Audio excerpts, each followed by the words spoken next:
Registrar, can you please call the witness?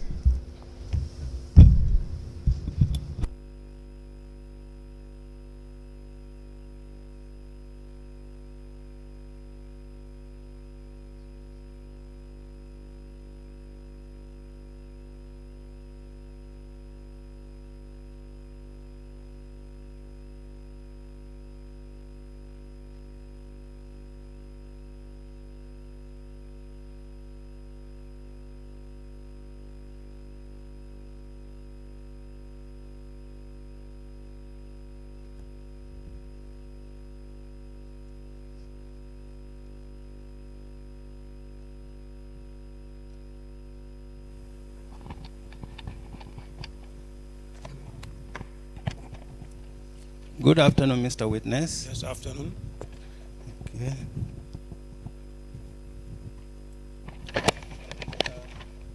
Welcome to the Commission of Inquiry Okay, thank you. of Local Government Councils and related matters. What is your religion? Can I get you? What is your religion? Muslim. I'm a Muslim. What language do you wish to speak? Any language? No, Local what I language. mean is, you are going to make your testimony. In Yes. which language do you want to do this? Or in English language? Correct. Okay. Do you wish to swear by the Holy Quran or make an affirmation? That is, if you are to swear by the Holy Quran, you hold it. Yes. But if you are going to make an affirmation, you raise your hand in the air. What do you want to do in this case? Okay, I can make affirmation. You want to make an affirmation? Yes. Okay. Madam Chair, the witness wishes to make an affirmation. Mr. Witness, please repeat after me. Okay. I, your name? Momodu. I, Momodu Jallo, I, Momodu Jallo, do affirm do affirm that that I will speak the truth, I will speak the truth, the whole truth, the whole truth, and nothing but the truth. and nothing but the truth. Okay, you may be seated, please. Madam Chair, the witness has been sworn. Thank you, Secretary. Good afternoon, Mr. Jallo. You're welcome. Council, Thank can you. you proceed? Thank you. Thanks. Good afternoon, Mr. Jallo.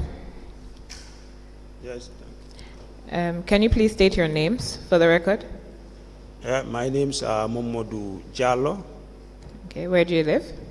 I live in Burfoot. And what is your occupation? I'm a businessman and also the chairperson of the Local Government Service Commission. Okay. You gave a statement to the investigators for the commission, is that right? Yes. And the statement was prepared by yourself? Yes. And you signed it? Yes. All right, please look at this statement.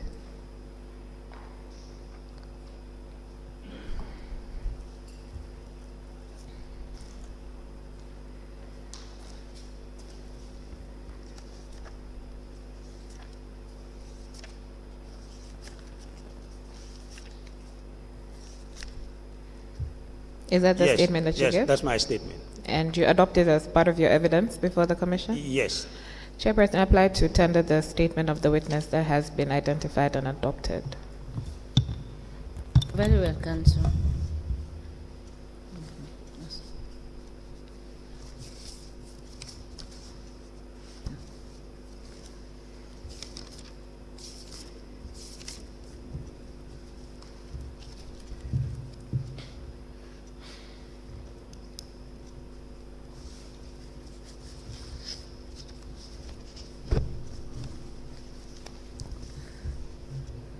The statement written by Momodu Jallo, dated the 3rd of May 2023, is hereby admitted in evidence and marked as LGC stroke LC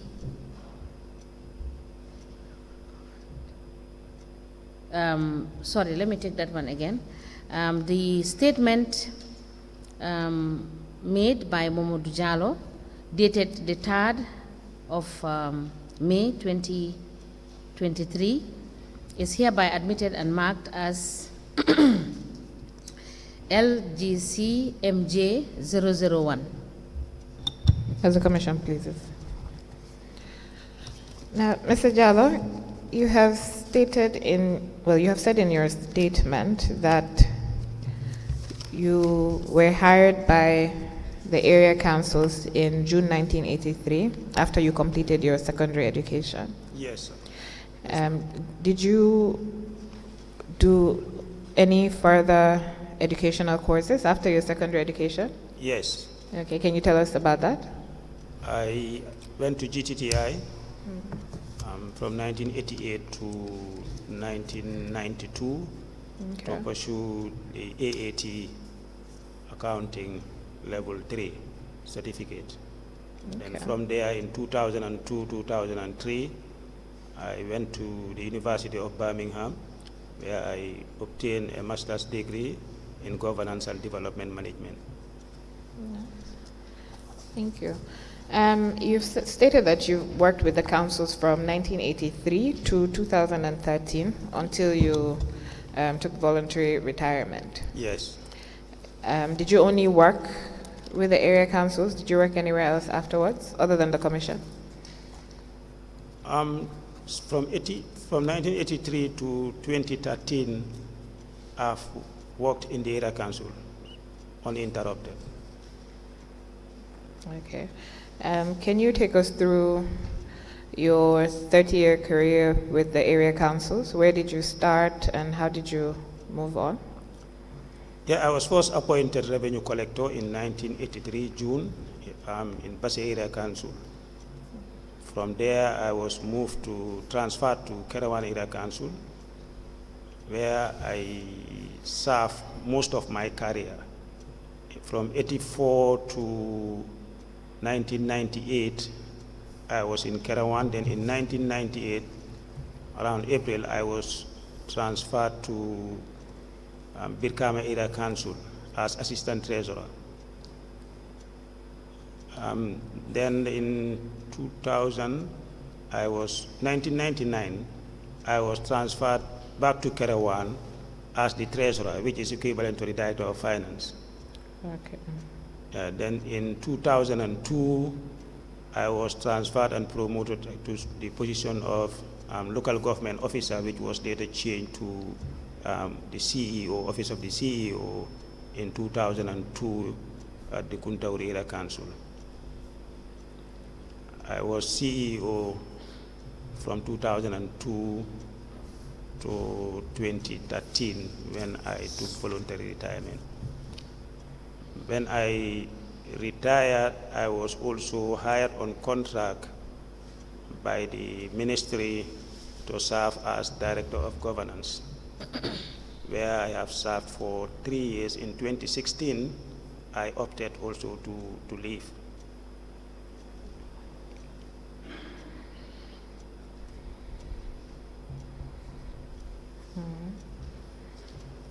You've had a very long career with local government and the ministry, it seems. Yes. Okay. So some of the questions, just bear with us, some of the questions will probably be related to your experience within the local government service and the ministry. But can I just ask, when did you become a member of the Local Government Service Commission? This was in September last year, around 26th, I think, 26th or 24th September. 2022. Yes. Okay. Now, what has been your experience of the local government authorities throughout your 30-year career? Have you found that they've been more effective, or they're more effective now, or were they more effective maybe 20 years ago? I mean, you've been there before the 97 Constitution, Yes. before the Local Government Act, Yes. and the Local Government Finance and Audit Act. Yes. So can you tell us what your experience of the councils have been?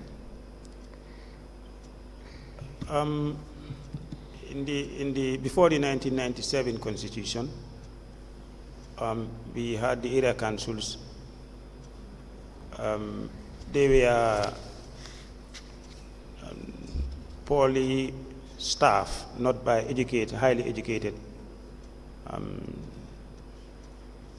staff. You see, but they also have very dedicated staff. Despite they didn't have that high level of education, but they were dedicated and they were providing services and development to the people.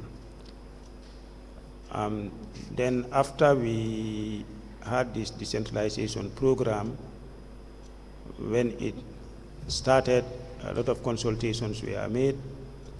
Sorry, can I just cut you off there? Yes. You said a lot of consultations were made. Were they made with the councils? Yes, with councils and other stakeholders. You were very involved? Yes. Okay. Councils were involved with all other relevant stakeholders. Were consulted, which led to the enactment of the Local Government Act in 2002, followed by the Finance and Audit Act in 2004.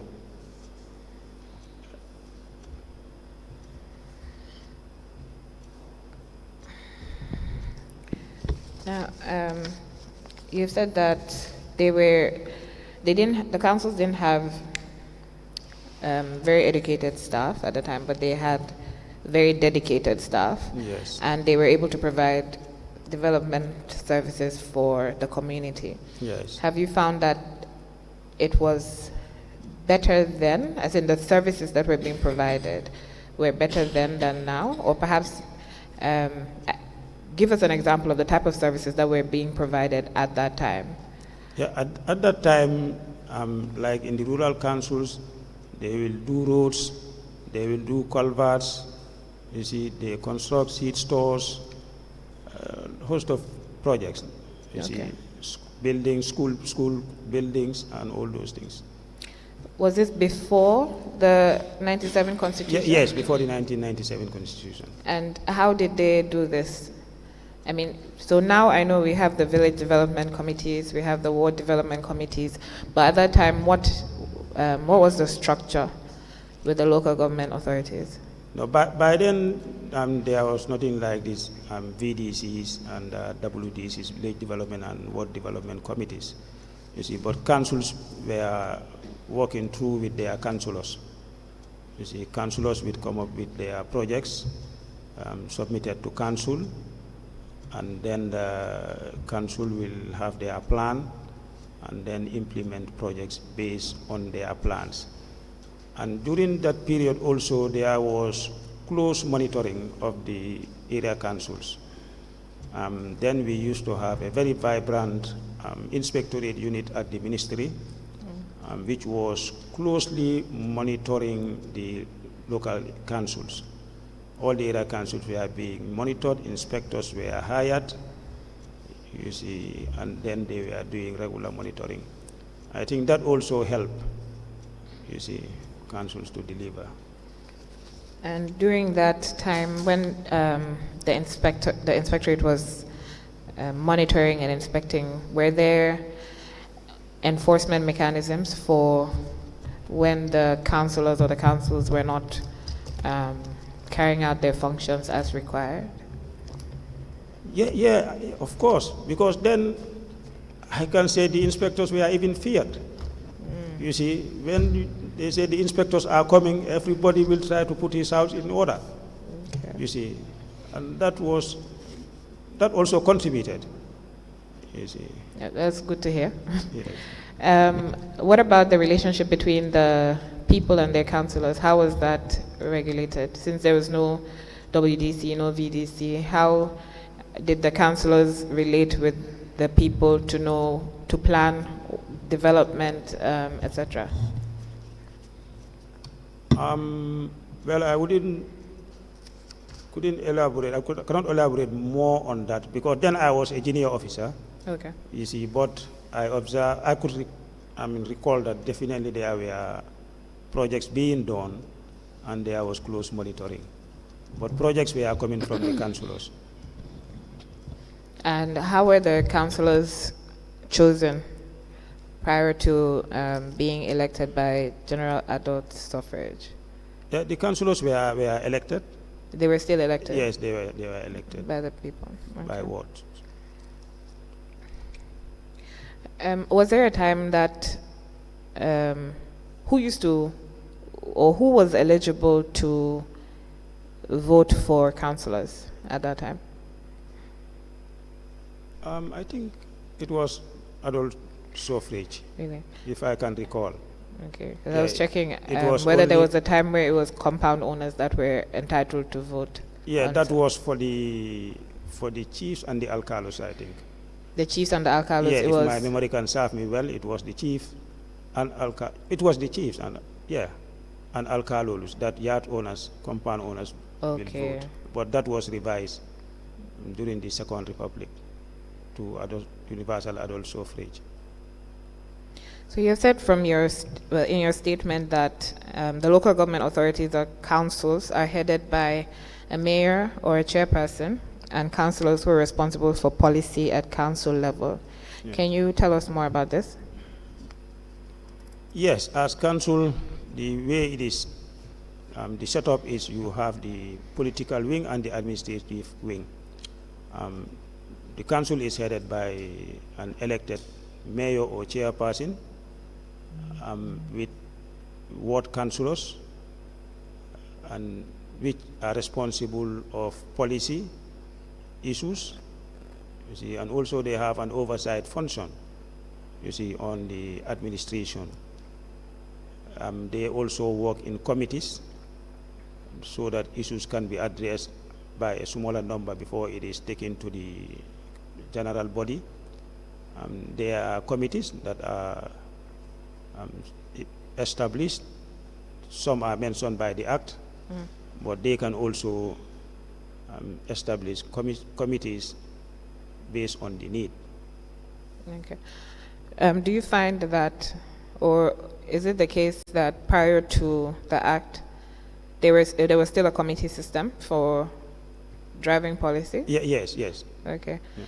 And you said there's policy arm, which is the council, and the administrative arm, which is the other council. Yeah. Can you break it down a bit more, say for somebody who doesn't understand what the two are? Yeah, the administrative arm is the staff of the council, the permanent staff. So that would be the CEO and Which is is headed by the CEO and supported by directors okay, and other support staff. and then the policy part. Are the mayor, the councillors. Okay. Now you said that the council is broken down into committees and subcommittees, which would then report to the general council. Yes. So do you find that, well, there are instances that we have seen from the witnesses that have come before the commission where there are several councils that don't have committees. So some councils don't have establishment committees. Some don't have, or they don't have a thriving finance committee. They don't have audit committees. Do you think that, from your experience, it is possible to carry out the mandate of the council without these committees being active? Yeah, I think some of the committees you mentioned are mandatory since they are mentioned in the Act. And I don't think there should be a council without such committees, like the Establishment and Appointment Committee, the Finance Committee, the Development Committee. These are committees that are mentioned in the Act.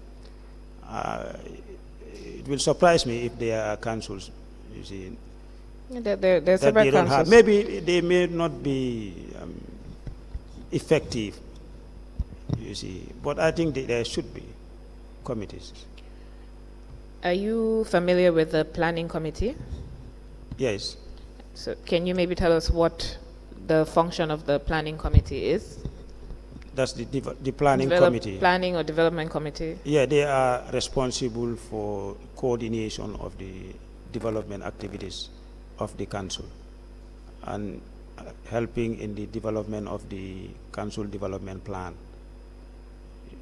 where they can work with the wards and the village development committees so that they collate the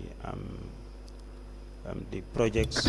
Can you kindly speak up because we are not getting what Yeah, you're yeah, saying? so that they Yes, collate yes, thank the development projects from the village level to the ward level, and which is taken to council, because there is that link in the structure.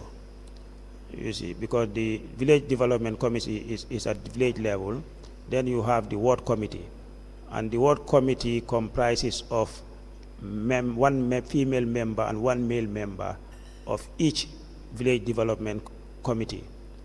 They are selected by that village development committee to represent them at the ward development committee. And then the ward development committee also is chaired by the elected councillor, you see, who sits at council, you see, so that there is a link. You see, there is a link from the village to the ward to the council. So, in your experience, do you believe that the council would be able to carry out its development goals or its planning goals without a development committee or planning committee? Well, if they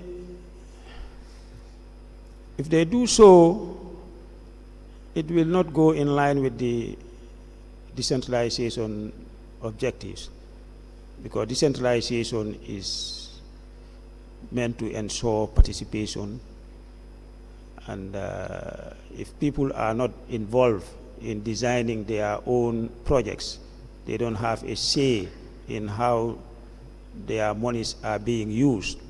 That defeats the purpose of decentralization. Okay. You've just touched on decentralization. Were you involved in any of the decentralization policies that the government was working on? Yes. Which of them? I know there's a 2007 one. There's, I think, 2015 to 2024. Yeah, the 2015 to 2024 one. What was your role in developing that policy? Then I was the director of governance. Okay. Because when I took over, I realized that the policy we had, you see, was absolute, and then we needed to have a policy, and not also even to have a policy, but also to have an implementation plan. Because there was a policy, but it was not accompanied by an implementation plan, which makes implementation very difficult. Then we developed a project proposal, sent it to UNDP for possible funding, and we had series of consultations with UNDP, but finally they end up funding the activity, and then a consultant was recruited. The tender was floated, the evaluation and the final selection of the contractor was done at the UNDP office with our participation. I was part of the whole process. Then a consultant was appointed who kickstart the work. Then after a validation workshop was prepared, and then I could remember, I prepared the cabinet paper, which was sent to cabinet, but later it was approved by cabinet. It was approved by cabinet? Yes. Okay, because we've been told previously that the decentralization policy was not approved by cabinet. No, I think it was approved. My memory serves me, it was approved. Okay. Yeah, because I prepared the CP, the cabinet paper myself, and it was submitted. It took time before it was approved, but it was approved. Would you be in a position to provide any documentation to corroborate that it was approved? Maybe at the ministry. The Ministry of Lands? Yes, should have it in their records. Okay. And there was also an action plan for the decentralization process, was there not? Yes. Do you know what happened to the policy and the action plan? Because I believe the policy and the action plan broke down the decentralization process into 2 phases. The first phase would be 2015 to 2019, and the second phase would be 2020 to 2024. Yes. And certain steps were supposed to be taken by government to start devolving powers to the local government councils. Do you know how far the government went, at least towards phase 1? No, in fact, what happened before the policy was even approved, it took 2 years, I think, something like that. More than 1 year or in the second year of implementation. You see, it was supposed to be implemented in the 2015. 2015 to 2019? Yeah, I think it must have been approved in 2015 or 16. Okay. 16, most likely it should be 2016. Time elapses. You see, there was a gap. And then funding also, I'm sure, became a problem. Funding by whom? Funding to fund the activities, because the activities were also costed. Okay, which activities were these? The implementation plan, the action plan. But what was the government's objective with decentralization? Well, decentralization, it depends on which country. Because no, but I mean, there was a push for decentralization during those days. Some countries went into decentralization because due to donor pressure. Some countries because they wanted to decongest the center. You see, some countries because they wanted devolution. You see, so they have different objectives. But for Gambia, the Gambia chose devolution. Yeah, is that yes, not right? yes, the Gambia chose devolution. And why was this? Was it because they wanted to decongest the center? Yeah, because the Gambia, when they were preparing the act, they went on study tours in Uganda and Ghana, I think. Okay. Because in Uganda, they were the darling of the West during those days. They had a good decentralization, policy. You see, and then most of these things were, you can say, borrowed from the Uganda experience. Okay. You see, so that they go for devolution, transfer of many functions or responsibilities from the ministries, so that the ministries will be responsible of policy, and then the implementation will be at the council level, and that would require some restructuring at the council level.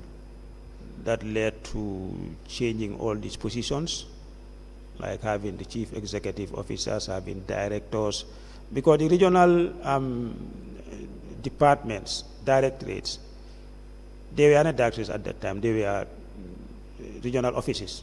Okay. Because of the decentralization policy, some ministries started, like education, they took the lead, started appointing regional directors, you see, followed by health, agriculture, with the anticipation that those are the officers that are going to be transferred to the local government authorities, you see, so that they continue the implementation part of the ministry, and then the ministry will be responsible of the policy, you see, but that has never happened anyway.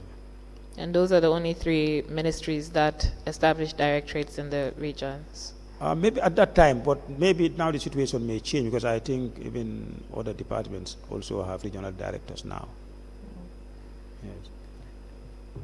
And do you know what has hindered the process of devolution? Well, some people will say capacity and the political will. You see, it is not easy to let go of power. some ministries were so powerful, they manage big budgets. So if you want to take all that from them, you see, there are bound to be some resistance. You see, but the issue of capacity was very prominent at the local council level. Was this so even during the time that you were director of governance at the ministry? Because, like you said, they introduced new positions, CEO, directors of finance, etc. They required more educational qualifications for these positions. So in what context would you say capacity was an issue? Is it that there weren't enough educated people with educational qualifications, or was it just general capacity issues? Not enough highly educated people at council. But this is more in the regions rather than within the Greater Banjul area? It was both. It was both? Yes. We now have I don't know which departments and directorates were under the Ministry of Lands when you were Director of Governance. Do you remember? Yes. You have the Department of Lands and Surveys, Physical Planning, Community Development, and the Directorate of Governance. These were when I was there, these were the... Was the ministry responsible for religious affairs then? No. NGO affairs? Then it was Interior. It had NGO affairs? No, at that time, no. Okay. Then Interior, NGO affairs was also moved. So we now have a situation where the Ministry of Lands is responsible for all these different departments and directorates, and they're also directly responsible for the local area councils by the Directorate of Local Governance. Yes. During your time as director, did you find that the ministry was in a better position, or that the ministry conducted its monitoring and inspection functions, well, whether they effectively, thank you, whether they effectively carried out their monitoring and inspection functions? Yeah, I think it was better then than now, because of the fact that the staff who were at the inspectorate unit were the staff that were moved to the Directorate of Governance, and they have that wealth of experience in monitoring and inspection. But unfortunately, none of those are there now. Is it that they retired? Yes, they were retired. Okay. And was the Directorate able to independently carry out its functions? I mean, of course, subject to directions of the minister or the permanent secretary, whoever it would be. But overall, were they able to independently take action when it came to the councils? No, the Directorate don't take the actions. The Directorate will perform their supervisory role, their inspection, and then report to the permanent secretary, who takes the decisions. And what kind of decisions would the permanent secretary take? Well, it depends on the situation at hand. Okay, so in the situation, okay, let me just ask first, what did your inspection role comprise of? What did you inspect when you went to the councils, and how often did you do it, etc.? Yeah, it was done periodically. There was no time frame set. But in a year, about how many times? Well, I cannot recall all that, Okay. but at times it is triggered by events happening also. Okay. Something may happen in a particular council, and then we send a team to go and inspect. But at least they go around to all the councils also to do the inspection. Even during those times, even the capacity was limited, you see, but at least they were able to do monitoring regularly. You see. Okay, so now we have situations where there's a National Audit Office that carries out audits, Yes. annual audits on the councils. They will check the council's financial statements and then check compliance and performance as well, which I guess runs tandem with the inspection functions of the directorate.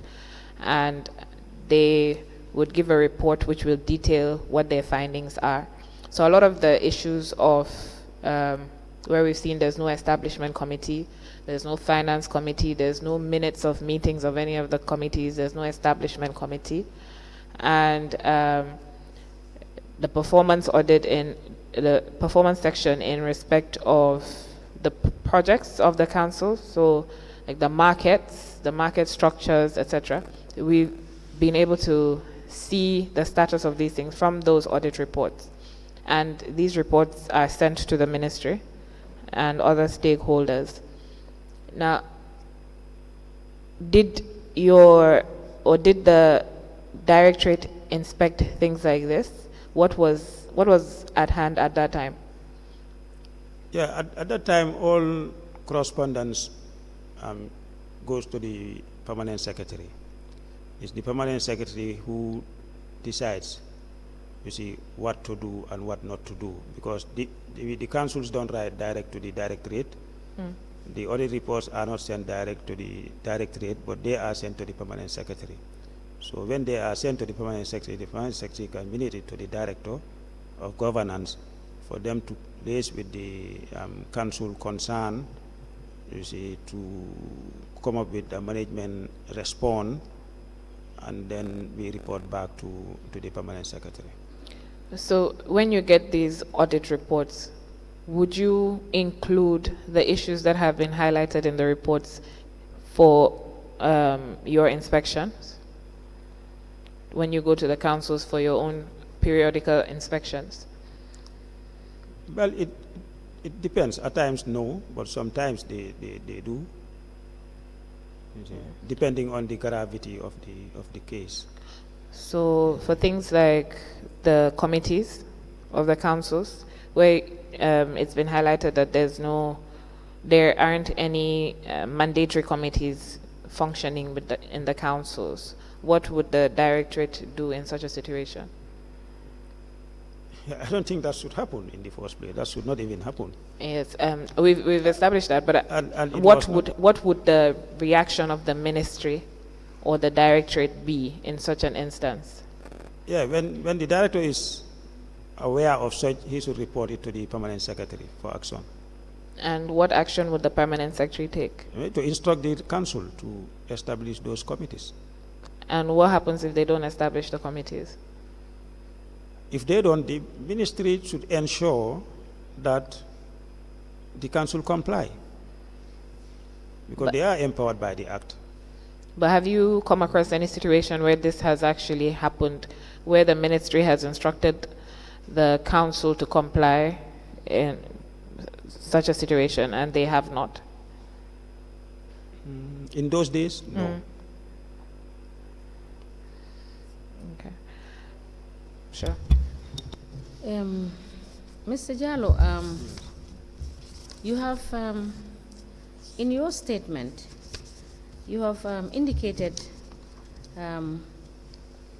the status of the commission, of which you are the chair. Yes. Right? And I think the provisions of the Act, which is Section 119, provides for the independence of the Local Service Commission, right? Yes. Let me just kindly read this to you, and then I will ask the question. Okay. Section 119 says independence of a local service commission, subject to the provisions of the Constitution and this Act. A local government service commission shall be independent and shall not be subject to the direction and control of any person or authority. Now, you have told this commission that matters are directed to the permanent secretary who takes action. So how do you reconcile the functions that are provided for in the Act and the actual relationship between the Commission and the Permanent Secretary when it comes to executing your duties? Okay, I think I'm a little confused because what I was responding to the lead counsel was the directorate. You see, when they have issues, they submit it to they send it to the Permanent Secretary for action. But for the Commission, that's what I found there, that they said they're operating like the PSC. All correspondence will be addressed to the Permanent Secretary, and then the Permanent Secretary will forward them to the Commission, which there are issues.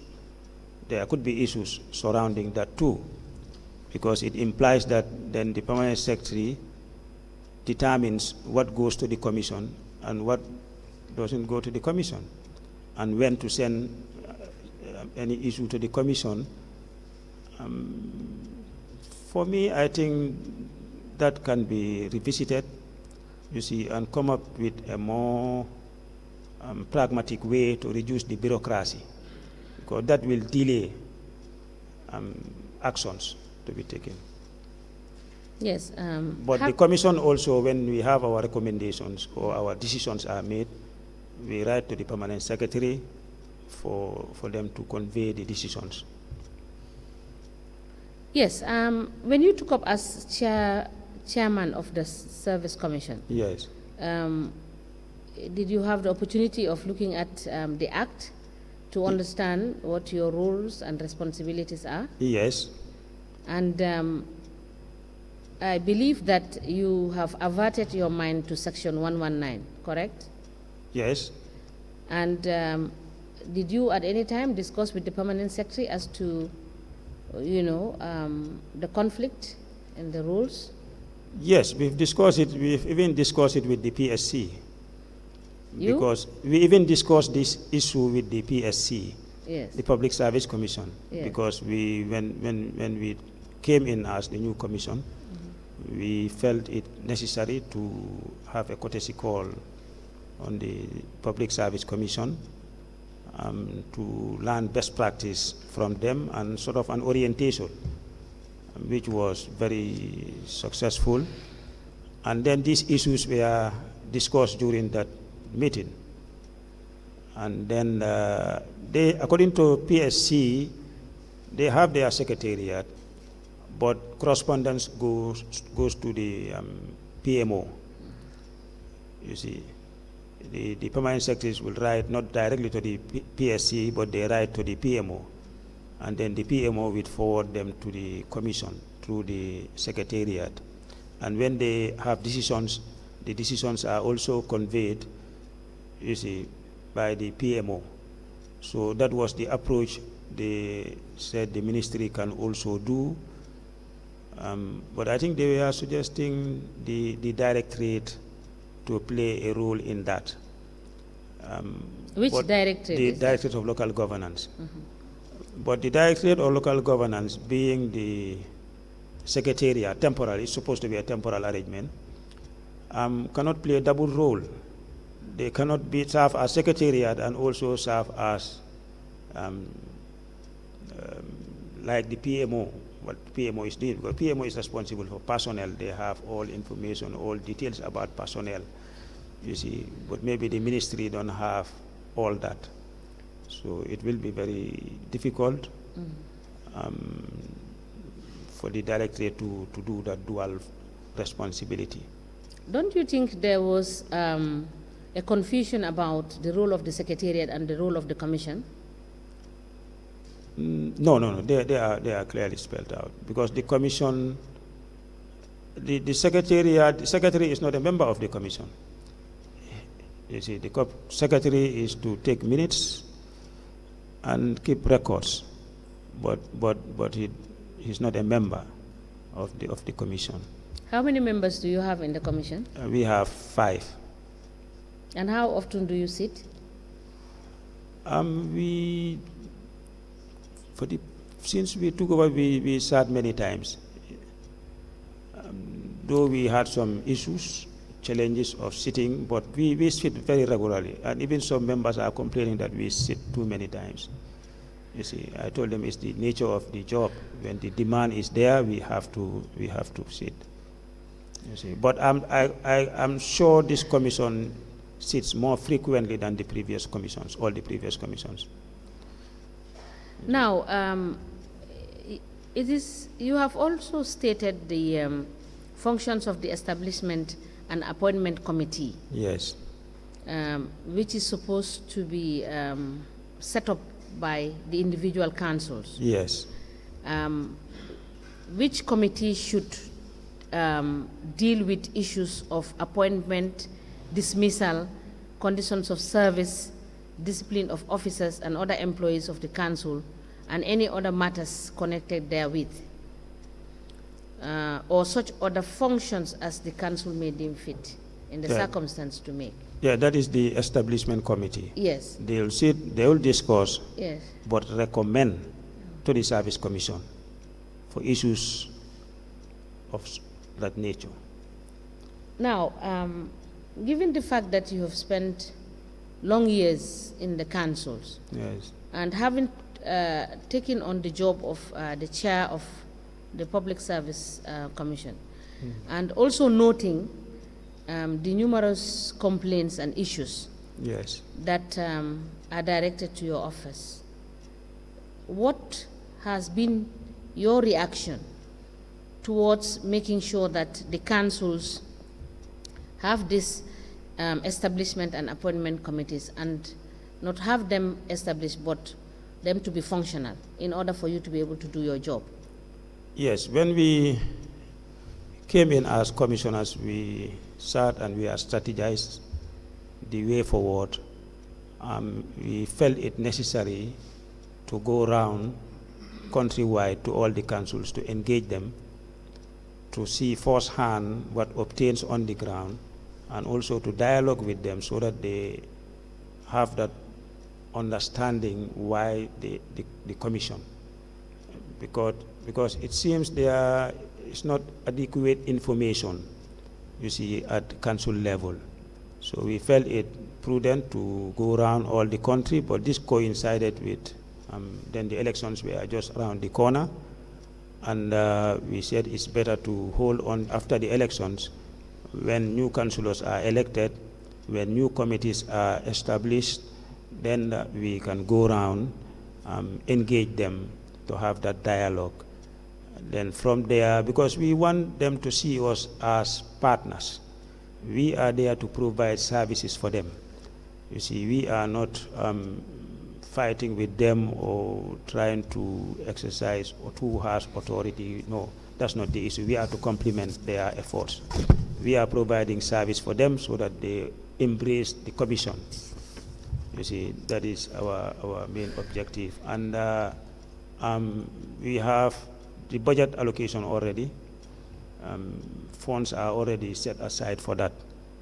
And hopefully in the next 1 month or so, when the dust is settled, everything is in place, we will kick off our track, go around and have this engagement with all the councils.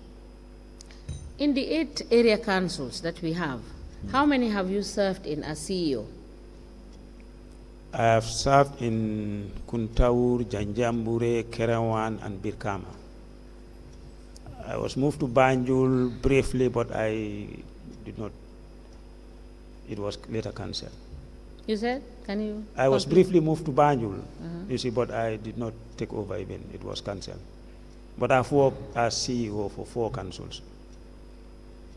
And you are aware of the enormous issues that those councils have over the years? Yes, councils have which were issues. highlighted in the various reports? Councils have issues. But to be specific, all those issues that have been highlighted in the audit reports? Anyway, I'm not privy to the audit report, so I wouldn't know all the issues highlighted in the audit report. So, as chairman of the Service Commission, you will not avail the reports from the ministry, and to be specific, from the permanent secretary? No. We only requested for the audit report that was last week when we had a meeting, and there was an issue with the former director of finance of BCC and the KMC. Then we requested for the audit reports. And that was It's given to us. that copy. was last week. Last week, yes. So even when these audit reports were sent to the were taken to the National Assembly and debates were made over these reports, you did not make any attempt to request and know what is happening? No. So with the view to addressing some of the issues that are complained of? No, because we address issues that are sent to the commission. The commission don't go out, look for issues. When issues are sent to the commission, that's the time we act. Yes, Council.